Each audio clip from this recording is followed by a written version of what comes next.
Calvin, did you fall asleep earlier today? Hoy, Mr. Alam ko. Okay, really. Mr. Alam ko. Hey, hi, what's up? Uy, nandito ka na pala sa Pinas daw. Yeah, I just came back, I had a flight last night here. Kailan ka bumalik? May 26, you know? Ah, so bakasyon ka lang.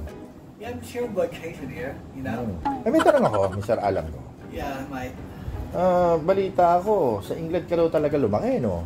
Yeah, I was born there, in Birmingham, here near London. Mm-hmm. You know, I stayed there for 8 months, but I have this accent until now. 44 years here. Kaya may accent ka pala, mate, no? Yeah, I have an accent. Hindi naman peking accent yan. No, it's not a fake accent, bloke. Okay. Yeah. Okay. This lad is kind of making me crazy, am I? So, may natutunan kasi ako actually nung pag-uwi mo kasi nabalitaan ko. Nag-Google ako. Yep. Ginamit ko yung Google ngayon.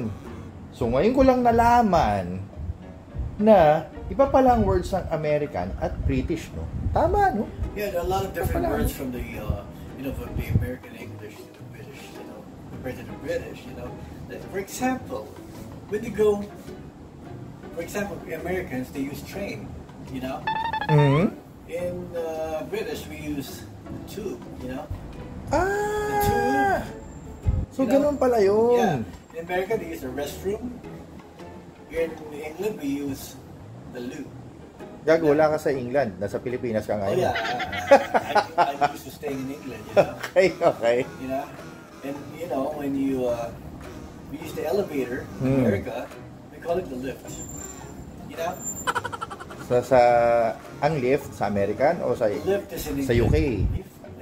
Lift. Are you deaf? Lift. Lift, lift.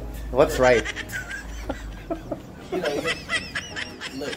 Lift. Lift. Yeah, lift up, Okay, so ano pa yung mga ano pa yung mga ibang alam mong difference ng American eh? Let's say when we go to McDonald's, in the UK, we use have burger and chips. Okay. In America, you use fries. So fish and chips.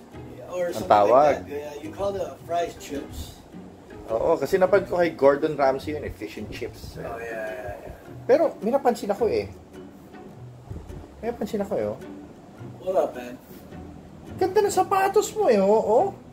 Yeah, it's a Conyo in England, This is the Conyo shoe, Oh. Yeah, we're gonna make to it, like from Benil to the main school, like at Taft, the main LaSalle, make to it back, and then they kain in McDo or Ganda eh, oo. Ganda, oh. Yeah. Ganda. So, what's your advice, Mike? My advice, if you're not happy, just be sad. If you're not here, you're there.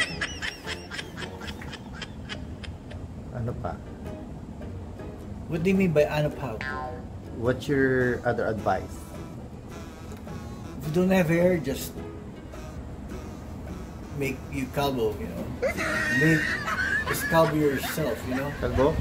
Yeah, if you only have 1,500 hair strands, you just calvo in Tagalog. So kaya pala wala ka ng buhok. Something like that, Okay. something like that. Ayan pala, wala ka nung palang buhok, nag-wig ka pa. Yeah, at least I'm not pretending to have hair. Okay na.